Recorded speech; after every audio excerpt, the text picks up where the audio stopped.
I stared at Tom's back as he walked away, his sister Nancy trailing behind him like an obedient lapdog.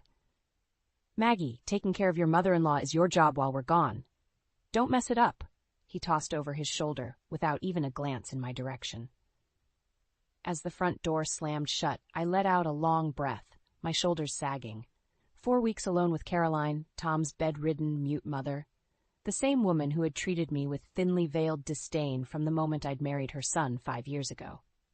I trudged up the stairs to Caroline's room, dreading the next month. She lay motionless on the bed, her pale, wrinkled face expressionless as always. "Well, Caroline, looks like it's just you and me," I muttered, receiving no response. The first week passed in a blur of monotony. I fed Caroline, bathed her, changed her bedding, all while she stared blankly ahead, never uttering a sound. The silence was deafening, broken only by the occasional creak of the old house settling. On the 8th day, something shifted. As I leaned over to adjust Caroline's pillows, her bony hand shot out, gripping my wrist with surprising strength. I gasped, meeting her piercing blue eyes for the first time.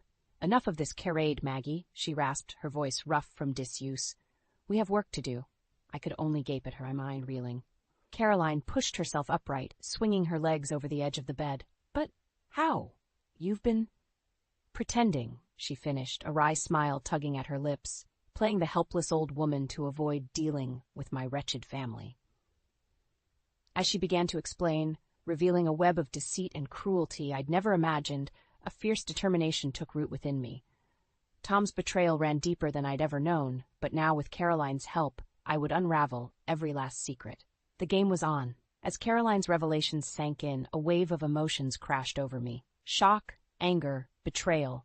I had always known Tom's family was a little off, but this was a whole new level of depravity. "How could you let them treat you like that?" I demanded, my voice shaking with fury. "You're their mother, their own flesh and blood." Caroline's expression hardened. At first, I tried to fight back, but they slowly stripped me of everything. My money, my power, even my dignity. By the time I realized the truth, it was too late. Her eyes bored into mine, icy and resolute. "That's why we have to stop them, Maggie, before they do the same to you." A shiver ran down my spine at her ominous words. Was that Tom's plan all along? To isolate me, make me dependent on him and his vile family? The thought made me sick. "Start from the beginning," I urged Caroline. "I need to know everything." And so she told me a sordid tale of greed, manipulation, and outright cruelty that made my blood boil. How her late husband's inheritance had sparked a vicious power struggle within the family. How Tom and Nancy had slowly turned against her, stripping her assets and forcing her into a life of subservience, all under the guise of caring for their poor, helpless mother. By the time Caroline finished, hot tears of rage stung my eyes. "Those bastards," I spat, "using their own mother like that." A gnarled hand gripped mine, startling me. "That's why we have to fight back," Caroline stated, her voice laced with steel. "They won't see it coming." A plan began to form, pieces slotting into place like a twisted puzzle. We would follow Tom and his wretched family to Maui, catch them in the act of whatever new scheme they were hatching. And when we did, justice would be ours. Over the next few days, Caroline and I hatched our plan. She knew someone who could help us, an old friend named Mark who used to work as a private investigator. "Are you sure we can trust him?" I asked warily as Caroline dialed the number. She shot me a reassuring look. "Mark's one of the few decent people left in this world. He'll help us bring those snakes down." The phone call was brief, but by the time Caroline hung up, a sly grin had crept across her weathered features. "He's in. Said he's been itching for some juicy drama to sink his teeth into." A surprising burst of laughter escaped my lips. Who would have thought sweet demure Maggie Owens would be plotting an elaborate revenge scheme? If Tom could see me now— The thought of my treacherous husband sobered me instantly. Caroline must have noticed my change in demeanor, because she reached out and gave my hand a comforting squeeze. "I know it hurts, dear. Believe me, I understand the pain of having your own family betray you." Her eyes hardened. "But that's exactly why we have to do this, to show them we're not just a couple of helpless old ladies to be manipulated and cast aside." Her words lit a fire in my belly. She was right. For too long, I had meekly accepted the crumbs Tom and his vicious brood deigned to toss my way. But not anymore. This time, we would be the ones calling the shots. Mark arrived 2 days later, a rumpled but kind-looking man in his 40s. As Caroline introduced us, I studied him carefully, looking for any signs of dishonesty or ulterior motives, but his warm brown eyes crinkled with genuine compassion as he shook my hand. "Don't you worry, Maggie," he said in a gentle southern drawl. "We're going to nail those lying snakes, but good." And so we got to work, poring over flight manifests and hotel reservations, mapping out every step of Tom's upcoming trip to Maui. With each detail we uncovered, my resolve solidified like steel. Finally, the day arrived. As I stood in the kitchen watching the black Suburban pull away, Tom's stupid smug face visible through the tinted windows, I felt a surge of vicious satisfaction. Let him enjoy this little vacation. It would be his last taste of freedom before everything came crashing down around him. I turned to find Caroline and Mark watching me, twin expressions of grim determination etched on their faces. Time to go hunting. With Tom and his family now en route to Maui, the real work began. Mark sprang into action, a whirlwind of phone calls and computer searches as he dug up every scrap of intel on their targets. "This Tom fella sure loves his luxury resorts," he muttered, scribbling notes on a legal pad. "But we can use that against him." Caroline and I huddled close, watching with bated breath as Mark cross-referenced hotel listings and flight schedules. Finally, he circled something with a triumphant flourish. "Got it! They're staying at the Grand Wailea Resort. Pricey place, but that means more staff to bribe for information." He shot us a conspiratorial wink. A sly grin tugged at Caroline's lips. "Excellent work, Mark. Now about getting us over there discreetly." By the time Tom's sniveling voice crackled over the answering machine with some half-baked excuse about needing to extend their stay, we were ready. Fake identities, meticulously forged documents, Mark had covered every base with the same care as a master artist crafting his next masterpiece. The morning we left, I stood in the driveway, squinting against the harsh Arizona sun as I drank in the sight of my quaint little house. Once upon a time, it had represented everything I'd ever wanted: a loving home, a caring husband, maybe even children someday. Now it was just another empty facade, a monument to the lies my life had become. Tossing my suitcase into the trunk with a decisive thunk, I slid into the back seat beside Caroline. Her face was set in stony determination, any traces of frailty or fear utterly banished. This was a woman who had stared into the depths of betrayal and emerged emboldened, ready to face any challenge head-on. As Mark peeled out of the driveway, I twisted in my seat for one last glimpse of the house rapidly disappearing behind us. A strange sense of finality washed over me, as if I were shedding an old, tarnished skin and being reborn into something new, something stronger, uncompromising, unafraid. This time, there would be no more lies, no more hiding in the shadows while others schemed and plotted in the light. This time, the snakes would get their just desserts. Maui was every bit as beautiful as the glossy travel brochures promised. Sun-drenched beaches, swaying palms, and crystal-clear waters that seemed to beckon weary souls. Too bad we weren't there for a vacation. Mark had booked us a modest room at a different resort, far enough away to avoid any accidental run-ins with Tom's crew. Not that they'd recognize us anyway, thanks to his meticulously crafted fake identities. "First order of business," he said, tossing a stack of crisp bills on the rickety table, "is getting eyes and ears inside the Grand Wailea." Caroline's eyes glinted with determination. "Leave that to me, dear. I have a few tricks left up my sleeve." True to her word, within 48 hours, she'd made some very lucrative friends among the resort staff: a maid, a bartender, even the concierge. All it took was flashing a little cash, and they were more than happy to keep their eyes peeled for any suspicious behavior from the Owens family. The first report came 3 days later, delivered in a hushed voice over burner phones like we were deep undercover spies. Becca, the maid, had spotted Tom getting awfully cozy with a pretty young blonde by the adult pool, hand-holding, whispered endearments, the works. White-hot rage lanced through me at the mental image. So not only was the bastard cheating, he was bold enough to do it right under his family's noses? I fought the urge to hurl the phone across the room as Caroline flashed me a sympathetic look. "There's more," Becca continued in a trembling voice. I overheard Nancy and that trollop Becca talking about some kind of plan to cut you out, Maggie. Make it look like you just up and left Tom high and dry so they could take the house. The room seemed to spin around me as the weight of her words sank in. So that's what this whole sick charade had been about, robbing me of everything I had left, leaving me destitute and alone. Tears of fury stung my eyes as Caroline reached out to grip my arm, steadying me. "Breathe. Maggie," she murmured. "We've got them right where we want them." Taking a shuddering breath, I forced myself to nod. Caroline was right. Panicking now would only play right into their hands. We had to stay focused, gather every last shred of evidence to crush them utterly.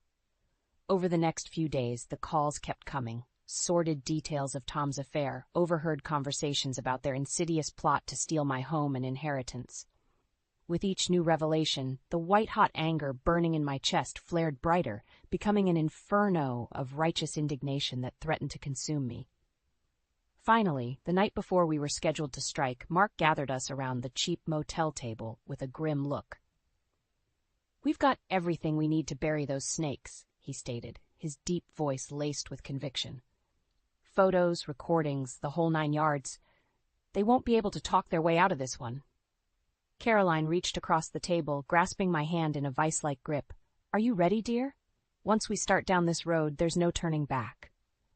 Meeting her blazing gaze, I felt something shift deep inside, a sense of unshakable purpose, of being in the dead calm eye of the storm before all hell broke loose. This was it, the moment everything changed. "Let's do this," I said, the words ringing with a cold finality. Tomorrow, the Owens family would reap what they'd sown, and this time, I'd be the one dealing the blows. The next evening, showtime arrived. Mark had managed to score us a reservation at Ferraro's, one of the ritziest restaurants at the Grand Wailea, the perfect place to spring our trap. As the valet whisked our rental car away, I smoothed my hands over the slinky black dress Caroline had insisted I wear. "You want them squirming, dear," she'd said with a wicked glint in her eye. "Give them something to look at." The maitre d' led us through the opulent dining room, weaving between tables filled with vacationing millionaires obliviously enjoying their overpriced meals. My heart was pounding a staccato rhythm in my chest as we approached our destination, a semi-secluded alcove near the back, perfectly positioned for our little encounter. They were already there. Tom, resplendent in a tailored linen suit that probably cost more than my car. Nancy, draped in gaudy jewels befitting a faded aristocrat. And beside them, the pretty young blonde I recognized from the photos, Becca, Tom's latest conquest. I felt Caroline tense beside me as we approached, no doubt fighting the urge to rush forward and unleash decades of pent-up fury. Mark's reassuring hand on my elbow was the only thing keeping me grounded. Tom was the first to notice us, his brow furrowing in confusion that quickly morphed into ill-concealed panic. "And Maggie? What are you doing here?" Well, if it isn't the happy family," I drawled, surprised by the biting sarcasm dripping from my words. "Enjoying your vacation, Tom?" He opened and closed his mouth like a gasping fish, shooting panicked glances between me and the oblivious Becca. Nancy, never one to be upstaged, puffed out her bony chest in a pitiful attempt at bravado. "And just what is the meaning of this, Maggie?" she snapped, lips curling into a condescending sneer. "Barging in on our family holiday, putting on such a shameful display. Can it, Nancy?" The words sliced through her tirade like a hot knife through butter. We both know this is no family vacation. With a deft flick of my wrist, I spread the damning photos across the crisp linen tablecloth. Tom draped all over Becca by the pool, whispering into her ear, his face drained of color as his mistress's pretty features contorted in shock and revulsion. You've been watching us?" he choked out, hands trembling.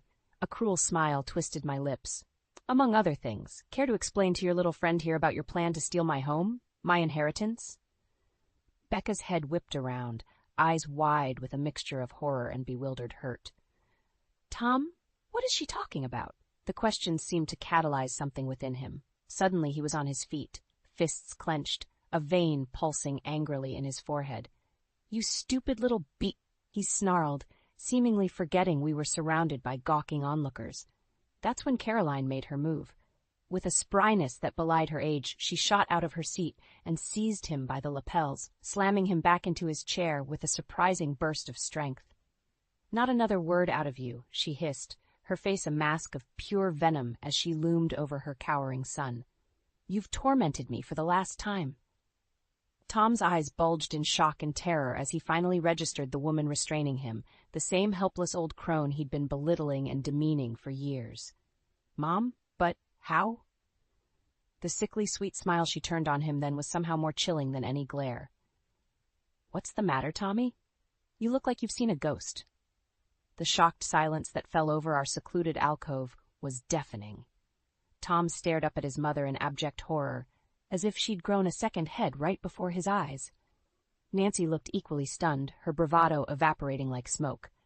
"But you were bedridden," Tom finally sputtered, grasping at straws. "We took care of you, Mother, after Dad died and left everything in shambles." "Don't you dare play the victim with me, Thomas Owens." Caroline spat, her frail body practically vibrating with pent-up rage. "Not after what you and your wretched sister did to me." Her piercing gaze swung to Nancy, who shrank back in her chair. "Stripping me of my assets, my dignity, my very identity, all for that blasted inheritance.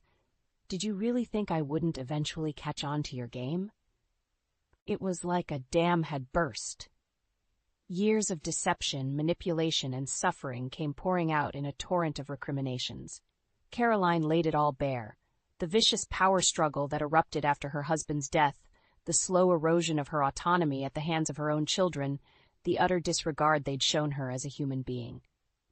"We did what was best for the family," Nancy attempted feebly, but her protests were swiftly silenced by a withering glare. "Best for the family?" Caroline laughed, a harsh, bitter sound. "Or best for your own greed? I may be old, but I'm not senile. I know exactly what you two vipers were planning here in Maui." She jerked her chin toward the still scattered photos, Tom and Becca's indiscretions laid bare for all to see, using this little tramp to cuckold Maggie, make her look unhinged so you could steal her home out from under her, just like you did to me. Becca made a small, pained noise in the back of her throat, tears welling in her wide eyes. Tom reached out a placating hand, but she flinched away, revulsion etched across her delicate features. Is that true?" She turned to me, anguish and betrayal writ large. "Were you just using me to take everything from your wife?" The lost, broken look on Tom's face would have almost been comical if the situation weren't so twisted. His mouth worked soundlessly as he floundered for an excuse, any lie to salvage what was left of his pathetic charade.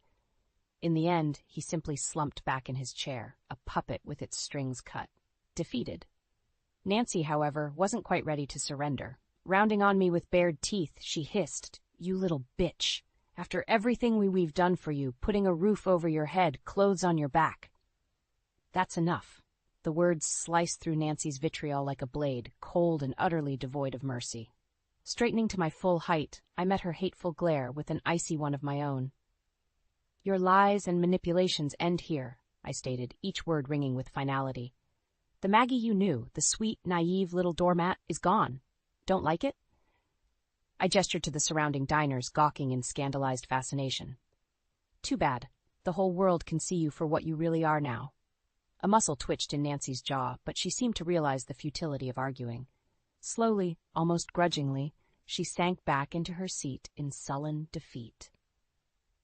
As I surveyed the shattered remains of the Owens clan, a strange sense of lightness washed over me, as if a crushing weight had finally been lifted from my shoulders after all this time. The anger, the hurt, the years of rage and resentment, it all seemed to melt away in that moment, leaving only a hollow sort of pity in its wake. These were just sad, small people obsessed with wealth and status, to the point of self-destruction. By trying to control me, they'd ultimately lost everything, their money, their standing, even each other. And in the end, their defeat was entirely of their own making. The flight back from Maui was a blur. Caroline and I huddled together in the emergency exit row, sipping tiny bottles of bourbon and relishing the silence. For once, there were no snakes waiting to strike from the shadows, just the promise of a new beginning. Mark had already made arrangements to handle the legal ramifications of Tom's exposed misdeeds. With his connections and the wealth of evidence we'd gathered, he assured us that the appropriate authorities would be brought into the loop to address any potential criminal charges. As for me, I simply didn't have the energy to even think about pressing charges or going through a lengthy legal battle. I just wanted to move on. The first thing I did when we returned to Arizona was put the house on the market. It didn't take long to find a buyer. Tom's family had done me the favor of selecting a home in a prime neighborhood. As I signed the final paperwork that transferred ownership, I felt an unexpected pang of sadness watching the new owner's excited expressions. Try not to make the same mistakes I did, I couldn't help but murmur as I handed over the keys. With the house settled, it was time to decide my next steps. Caroline and I spent an evening camped out at a local diner, poring over maps and apartment listings as we tried to figure out our new path. "I was thinking somewhere new," she said, tracing her finger over the map. "A fresh start, away from all these bad memories." I nodded slowly. As much as I'd once loved the idea of settling down in the suburbs, raising a family of my own, that dream felt tainted now, irrevocably tarnished by Tom's betrayal and the upheaval that followed. Maybe it was for the best to leave it all behind, to forge ahead into the unknown. "I'm open to it," I agreed. "Any preferences?" Caroline's eyes took on a distant look as she studied the map. "You know, I've always wanted to see New England in the fall. The changing leaves, the crisp air." She let out a contented sigh. "It seems like it would be a lovely place to plant some new roots." I couldn't help but smile at the image she painted, the two of us surrounded by vibrant autumn splendor, finally at peace after the turmoil we'd endured. A chance to reinvent ourselves in a place where the Owens name meant nothing. New England it is, then. In the weeks that followed, we began making preparations for our new life, selling or donating what little we had left in Arizona, researching potential towns and job prospects in the Northeast. With each day that passed, it became easier to shed the weight of the past and look ahead with a sense of renewal. On the morning we were set to depart, I took one last walk through the empty house. Upstairs, I peeked into the room that had once been mine and Caroline's command center. It's covered in maps and photographs detailing every minute of our revenge plot. So much had happened within these walls, so much hurt and anger, yes, but also a reckoning long overdue. A bittersweet smile tugged at my lips as I turned away. The past was the past, the slithering shadows forever banished. Whatever lay ahead in New England was still a mystery, but this time I vowed to march forward with open eyes and a fearless heart. After all, we had already faced down the worst the Owens family could throw at us. From here, the path could only lead forward. As I made my way down the stairs one final time, I felt lighter than I had in years, free of the burdens that once weighed me down. Out in the hallway, Caroline was waiting with an expectant look. "Ready, dear?" she asked, a warm, conspiratorial smile curving her lips. Returning her smile, I gave a decisive nod. We had made it through the shadows. Now it was time to embrace the light.